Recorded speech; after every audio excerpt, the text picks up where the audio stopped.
न कश्चित् विजानाति किं कस्य भविष्यति अतः श्व कर्णयानि कुर्यादैव बुद्धिमान।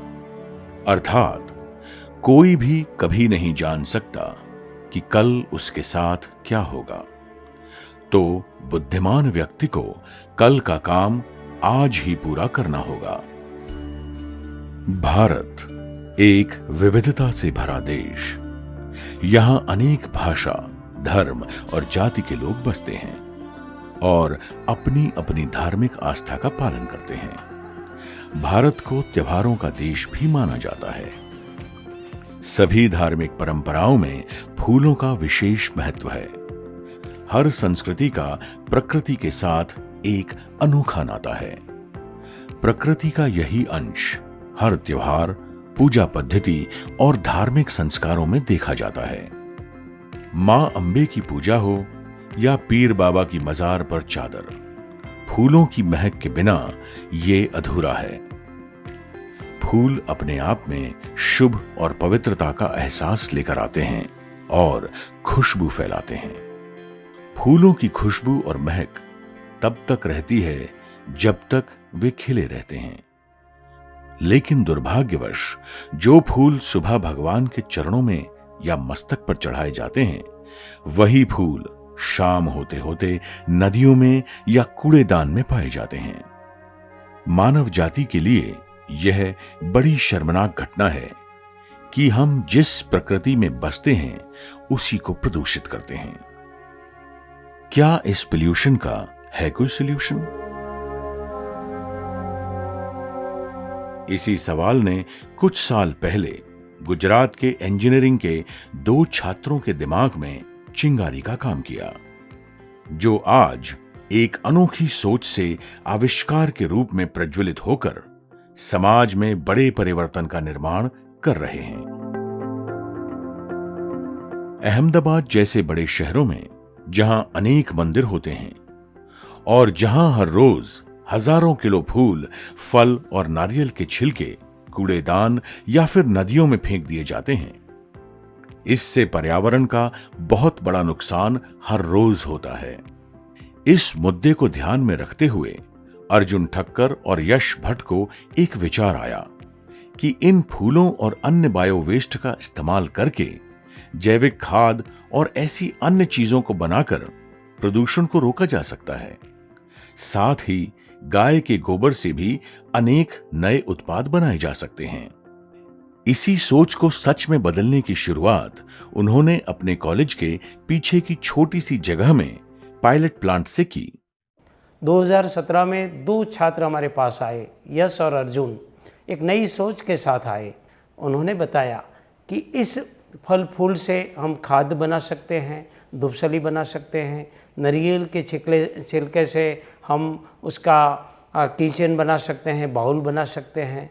फिर होली के कलर, जो नेचुरल कलर भी ये फूल से बन सकते हैं।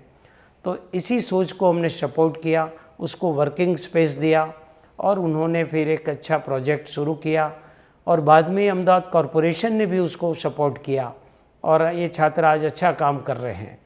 मेरी तो अपील है कि सभी विश्वविद्यालयों ने इस प्रकार विद्यार्थियों की क्रिएटिविटी और आइडिया को सपोर्ट करने के लिए एक अच्छी इकोसिस्टम डेवलप करें।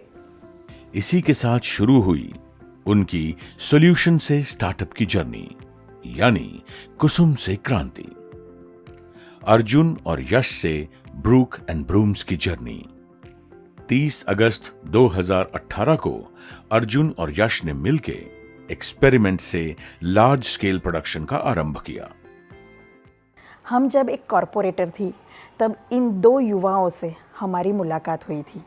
तभी से हमको उनकी ये सोच का हिस्सा बनने की उत्सुकता थी। हमने साथ मिलकर हमारे शहर अहमदाबाद के कई देवस्थानों में फूलों के वेस्ट को इकट्ठा करने के लिए पीपल पात्र नाम के पात्र की व्यवस्था की थी। बाद में हमारे महापौर के कार्यकाल दौरान अहमदाबाद म्यूनिसिपल कॉरपोरेशन से हमने इस प्रोजेक्ट को आगे बढ़ाने के लिए विक्टोरिया गार्डन के वहाँ जगह प्रदान की और ये फूलों का वेस्ट ले जाने के लिए 2 वाहन की भी व्यवस्था की। एक जागरूक नागरिक होने के नाते हमें हमारे गांव, शहर में स्वच्छता रखना हमारा कर्तव्य है। वैसे सैकड़ों सालों से मंदिर के फूलों को नदियों में बहाने वाली परंपरा को एक ही झटके में बदलना बहुत ही मुश्किल था। मंदिर के पंडितों और संचालकों को सदियों से चली आ रही प्रथा को छोड़कर फूलों से जैविक खाद बनाने के लिए सहमत करना अपने आप में एक बहुत बड़ी चुनौती थी। अहमदाबाद की कल्याण पुष्टि हवेली सबसे पहला मंदिर था जो इनके साथ इस बदलाव की मुहिम में जुड़ा। इस मंदिर के संचालकों ने इस नेक कार्य में हाथ बढ़ाया और अपने मंदिर से निकलने वाले फूलों को रोज ब्रूक एंड ब्रूम्स को देने का वादा किया। धीरे धीरे एक के बाद एक करके कई मंदिरों के संचालकों ने अपना हाथ बढ़ाया और आज अहमदाबाद के तकरीबन 100 से अधिक मंदिर इस प्रकल्प में जुड़ चुके हैं और अनेक धीरे धीरे करके जुड़ रहे हैं। कुछ समय से सरकार के द्वारा जहाँ जहाँ ऐसे पुल है, जहाँ जहाँ ऐसे ब्रिज है, जहाँ जहाँ ऐसे मंदिरों के आसपास ऐसे कुंभ रखा गया है, कलश रखा गया है और सभी श्रद्धालु उनकी श्रद्धा से और आस्था से कलश, वो जल का ही कलश है, वो समझ के उनको उसमें समर्पित करें, उसमें विसर्जन करें। उस वस्तु से, कुंभ में से अनेक जीवों को, गरीबों को उसमें रोजी रोटी मिलती है। आज 3 साल की तपश्चर्या के बाद यश और अर्जुन ने अलग अलग जैविक कचरे से बनने वाले 7 उत्पादों को लोगों के सामने रखा है। इन उत्पादों में शामिल हैं वृक्ष मित्र, जैविक खाद, फूलों का कचरा, सूखे नारियल के छिलके, गाय का गोबर और सूखे पत्तों से इसको बनाया जाता है।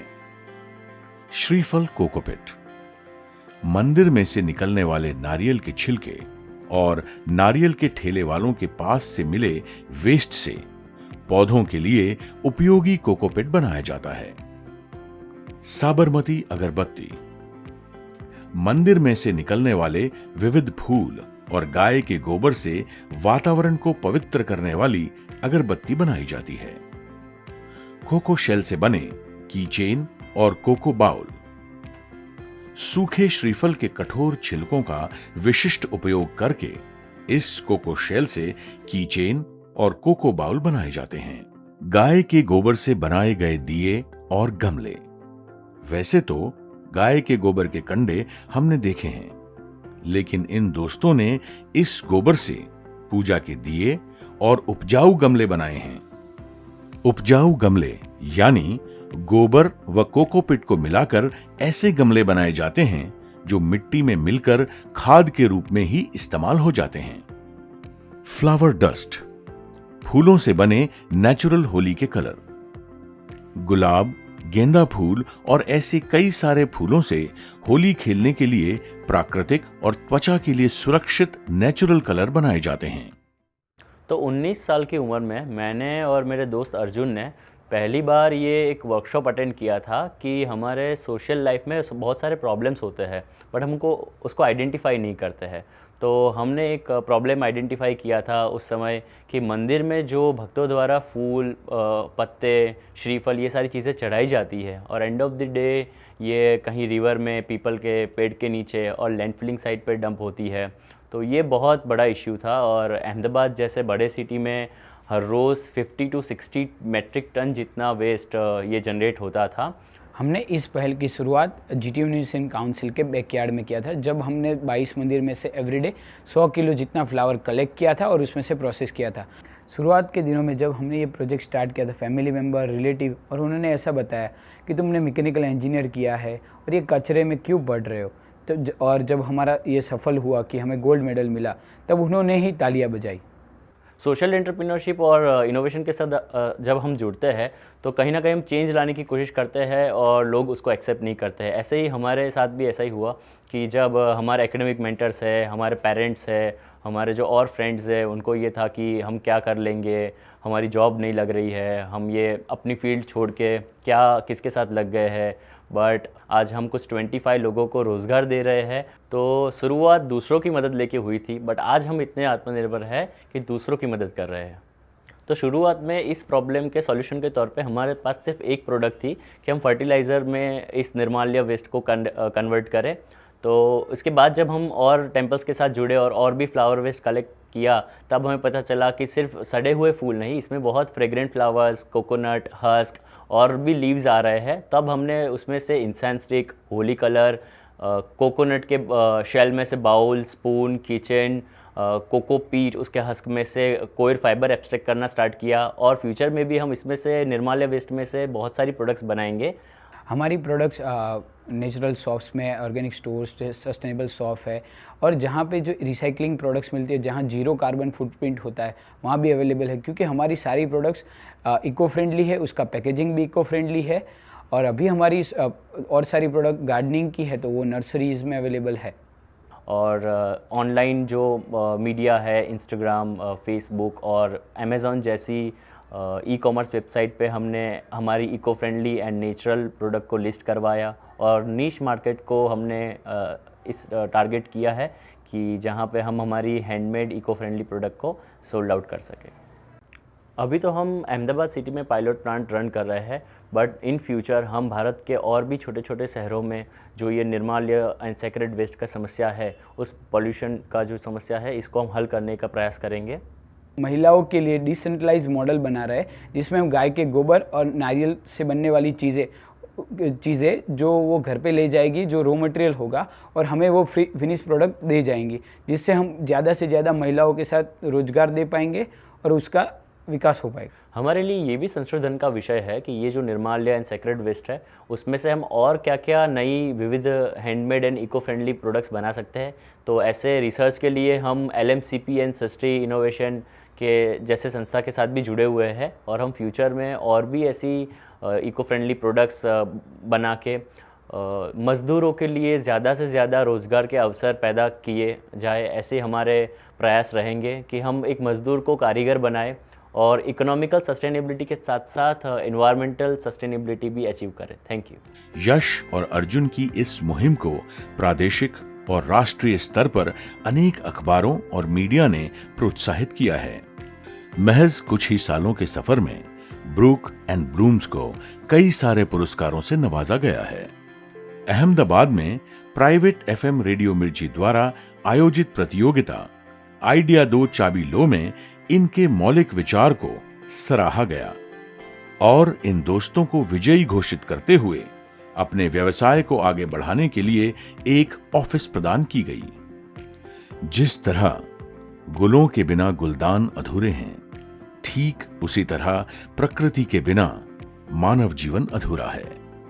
वैसे तो प्रकृति ने अनेक संसाधन बिना किसी शर्त के दिए हैं, लेकिन नियम एक ही है, जो हमने लिया है उसे लौटाना भी पड़ेगा। अर्जुन और यश का कहना है कि एक इंजीनियर चाहे तो समाज की सभी परेशानियों को सुलझा सकता है। अब यह हमारी जिम्मेदारी है कि क्या हम एक साथ मिलकर इस महाअभियान में सहयोग कर सकते हैं? क्या हम हाथ से हाथ मिलाकर प्रकृति को प्रदूषित करने की बजाय उसका पुनः उपयोग कर उसका निर्माण करने में सहयोग कर सकते हैं? क्या हम बेहतर कल की ओर आगे बढ़ सकते हैं? प्रकृति की बर्बादियों के चर्चे तो बहुत हो रहे हैं। क्या हम सब इस महाअभियान में एक साथ जुड़कर आबादियों का जलवा दिखा सकते हैं?